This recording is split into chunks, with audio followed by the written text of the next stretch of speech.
All right, man. This part 8 right here. It's continuing from this dude that was talking kind of illiterate, but let's continue. When I was a boy, there was a Yotze Indians living about why they ain't about not living about. All right, let's continue. 6 miles from the plantation on which I was a slave. So 6 miles away there was an Indian. Okay. The Indians all us. The Indians all us held a big dance every few months, and all the niggas would try to attend. On one of these ostentatious, so now he know big words, but he can't even say the smallest words. Let's continue. Occasions about 50 of us niggers conceived the idea of going without getting permits from the master. It ain't massa, now it's the master. All right. As soon as it gets dark, we quietly slips out in the quarters one by one, so as not to disturb the guards. Arriving at the dance, we ginned in the festival with a well late night. One of the boys was going down to the spring to get a drink of water when he noticed something moving in the bushes. Getting up closer, he looking again when Lord have mustard. Patty Rolls. Watch that show Underground. There was a lady named Patty Cannon who was the head slave catcher.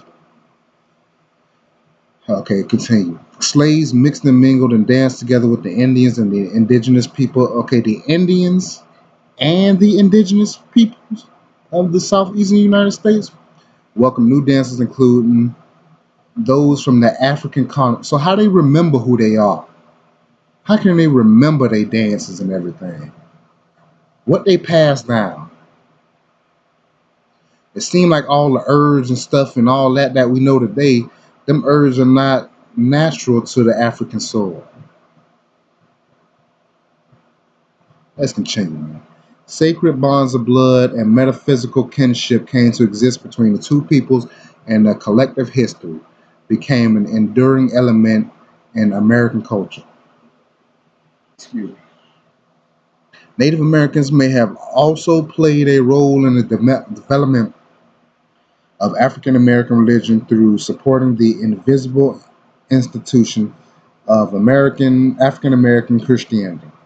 The hush harbors or brush harbors, hashly constructed churches made of a lean to of tree limbs and branches that were a significant part of slave religion, had long been a prominent part of the southeastern traditional religion. The brush harbor architecture that soon became a critical part of the camp meetings of the religious revivals of the Second Great Awakening are directly borrowed from the architecture of the stomp ground of Southeastern traditional religious practices. Native Americans often supported the invisible institution by offering elements of their own religious practices to the developing of slave religion. So they developed slave religion, not Negro religion, not Negroes who are slaves in their religion. Okay. As it is evidenced by this story of a Cherokee slave owner, Master Frank wasn't no Christian, but he would help build. So his name is Master Frank, but he's a Cherokee. Oh, he owned Cherokees. Just Cherokee? Okay, let's continue. He will help build brush arbors for us to have church under, and we sure woulda have big meetings, I tell you. Okay, let's continue. Thus there, thus there exists a probability, and if not, at least the possibility that many of those churches historically cited as the earliest historical Black Baptist church, not African churches, Baptist churches. Okay, let's continue. Were in actually Afro Afro Afro Amerindian churches. Okay, all right. Throughout the Old South, mixed congregations of black and red people worshiped together in ways that there were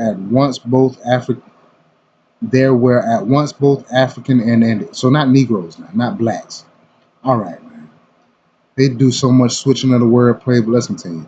Whether the brush arbors or nascent churches or in stomp grounds, people recognize the solidary,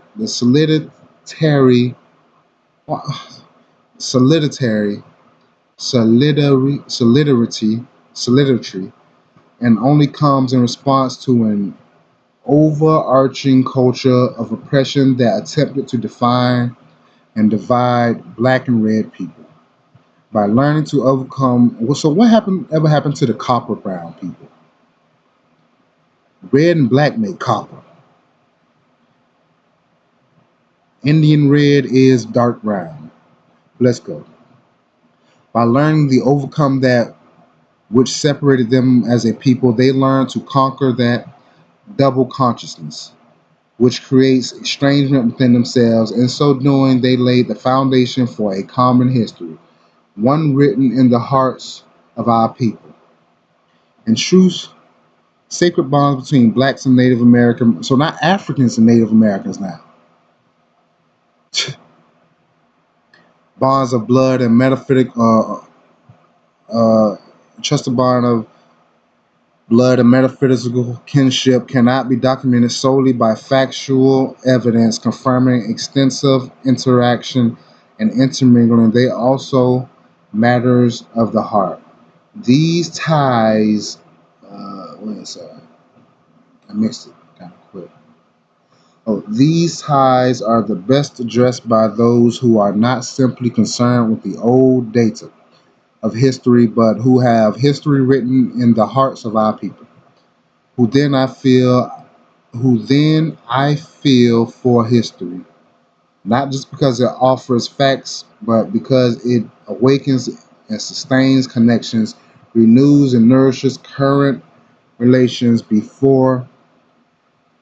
uh before thee that don't make God damn talk right. And our hearts can be spoken. Remember, with passion and love, we must discuss the myriad ways white supremacy works to impose, forget. So now they ain't Spaniards and Englishmen and Irishmen. Now they white, creating estrangement between red and black peoples, who, though different, lived as one. All right. I'm gonna come back with the conclusion of this video, man, and talk a little bit at the end, man. Because this last part is kind of a biggie. But